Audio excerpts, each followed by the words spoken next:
నువ్వు నా వెంట పడాలని తెలివిగా అష్మిత నా రూపంలో వచ్చి తామ్రపత్రాలని కొట్టేసింది. అష్మిత ఎందుకు అలా చేస్తుంది? ఆ నిధి మొత్తాన్ని సొంతం చేసుకోవాలనుకుంటుంది.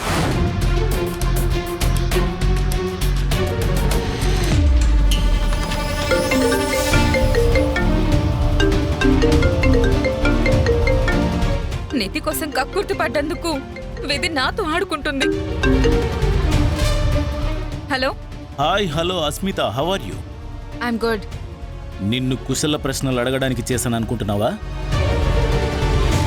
తామ్రపత్రాలు ఎక్కడా? ఆ రఘురాం దగ్గర ఉన్నాయని చెప్పాను కదా. అవి నా దగ్గరికి రావాలని నేను కూడా చెప్పాను కదా, మర్చిపోయావా? నేను అదే పనిలో ఉన్నాను. నువ్వు నాకు అవి తెచ్చివ్వకపోతే నా మనుషులు నిన్ను చంపే పనిలో ఉంటారు.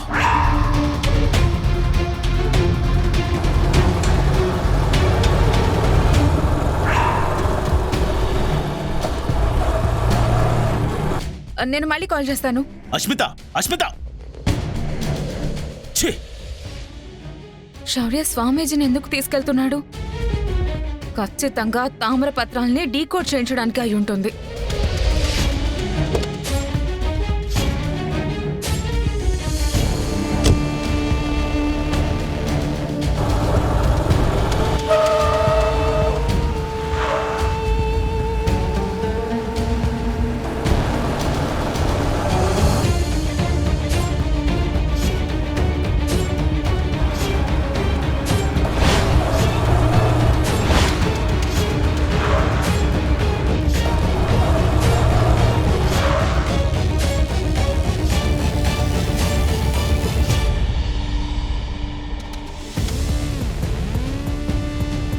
నమస్తే స్వామి.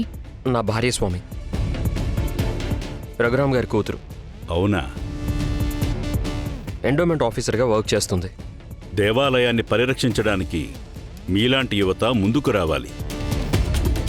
సనాతన ధర్మ సంరక్షణ మీ బాధ్యత.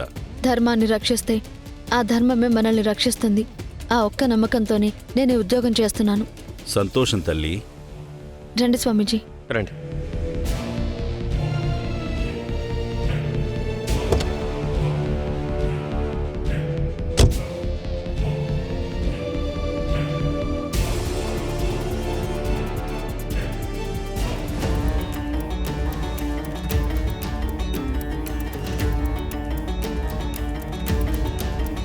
స్వామి, ఇందులో ఉన్న లిపి మాకు అర్థం కావట్లేదు.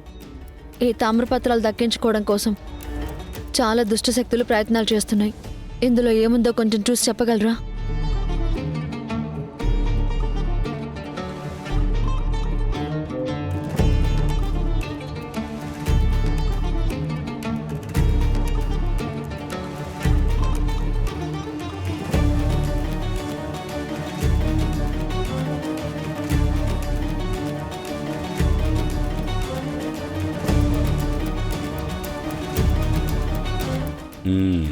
నిధికి సంబంధించి పూర్తి వివరాలు ఇందులో పొందుపరిచారు. ఆ నిధిని బయటికి తీయాలంటే ఏం చేయాలి స్వామి? అది సామాన్య మానవుల వల్ల అయ్యే పని కాదు. పూర్వీకుల నియమ నిష్టలతో పూజలు చేసి పచ్చి మంచినీళ్లు కూడా ముట్టుకోకుండా ఉపవాసాలు ఉండి యంత్రతంత్ర మంత్రశక్తులతో నిధులన్నీ దాచారు.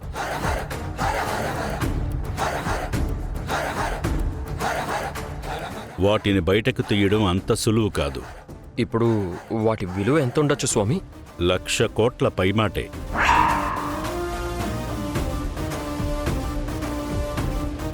లక్ష కోట్ల? నిధిని ప్రభుత్వానికి అప్పగించాలనుకుంటున్నాను. నేనేం చేయాలో చెప్పండి స్వామి. అదే నియమనిష్టలతో ఉపవాసాలు ఉండి పరిపూర్ణ హృదయంతో నిస్వార్థంతో పూజలు చేసి మంత్రాలు జపిస్తే ఆ నిధులను చేరుకోవడానికి మీకు దారి దొరుకుతుంది. కానీ ఈ విషయం ఎవ్వరికీ తెలియకూడదు. నువ్వు దేవాదాయ శాఖ అధికారివి కాబట్టి నీకు చెప్తున్నాను.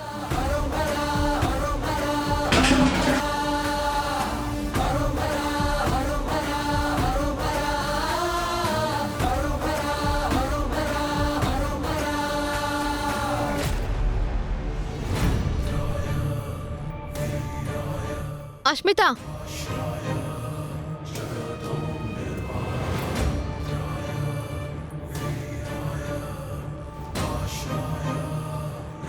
ఏం చేస్తున్నావు ఇక్కడ? అది పాప కోసమే వచ్చాను. తను ఇంట్లో కనిపించలేదు.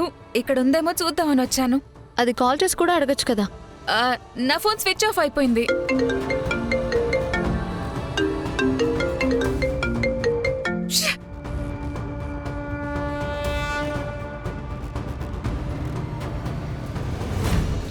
నా కాలి కట్ చేస్తుందా? ఎంత పొగరు! ఏమనుకుంటుంది నా గురించి? ఆనేనట్లుంది, చూసుకోలేదు. పాప కోసమే అయితే నేరుగా ఇంట్లోకి రావచ్చు కదా. అలా తొంగి తొంగి ఎందుకు చూడాలి? నువ్వు ఏమంటావో అని రాలేదు. అవునా? సరే తీసుకో. పర్లేదు, నీ దగ్గరే బాగుంది, ఉంచుకో. నువ్వు పాప కోసం వచ్చావో పాప మూట కట్టుకోవడానికి వచ్చావో నాకు అనవసరం. కానీ ఒక్కటి చెప్తున్నాను, గుర్తుపెట్టుకో. పాపం పనులు చేస్తే ప్రేతాత్మలా మారిపోతావు. కనీసం దేవుడి విషయంలో అయినా భయభక్తులతో ఉండు. కష్టపడి మీ నాన్న సంపాదించిన ఆస్తిని అనుభవించడానికైనా నువ్వు బ్రతుకుండాలి కదా. నీతో నీతులు చెప్పించుకోవడానికి నేను రాలేదు. ఈ చుట్టుపక్కల ఏమైనా కనిపిస్తే తోడి కొడలవని కూడా చూడను. కోడి కాళ్ళు విరిచినట్టు విరిచేస్తాను. పో.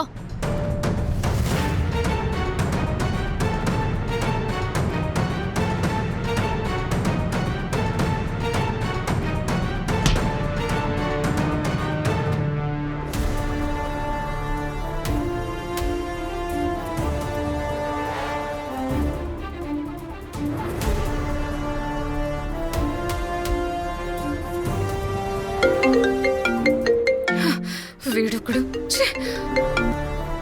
నేను మాట్లాడుతుంటే కాళ్ళెందుకు కట్ చేశావు? నీ పని మీదే ఉన్నాను. ఇక్కడ శౌర్య, రామలక్ష్మి ఒక స్వామీజీని తీసుకుని ఇంటికొచ్చారు. తామ్రపత్రాల గురించి మాట్లాడుకుంటున్నారు. అదే వింటున్నాను. విన్నావా? సగం విన్నాను. ఆ రామలక్ష్మి నన్ను చూసేసింది. షిట్! ఇప్పుడెలా? అదే ఆలోచిస్తున్నాను. దాని మీదున్న పూర్తి వివరాలు ఎలాగైనా తెలుసుకోవాలి. నా మనుషుల్ని పంపిస్తాను. స్వామిని కిడ్నాప్ చేసి తీసుకొస్తాను. మొత్తం వాడి చేతి కక్కిస్తాను. మనందరం రక్తం కక్కుకుని చచ్చే పరిస్థితి రాకుండా ఉంటే చాలు. నాతో చేతులు కలిపిన రోజే నువ్వు ఆల్రెడీ పులి నోట్లో చేతులు పెట్టేశావు. ఇప్పుడు నేను చెప్పిన పని చేయడం తప్ప నీకు వేరే దారే లేదు.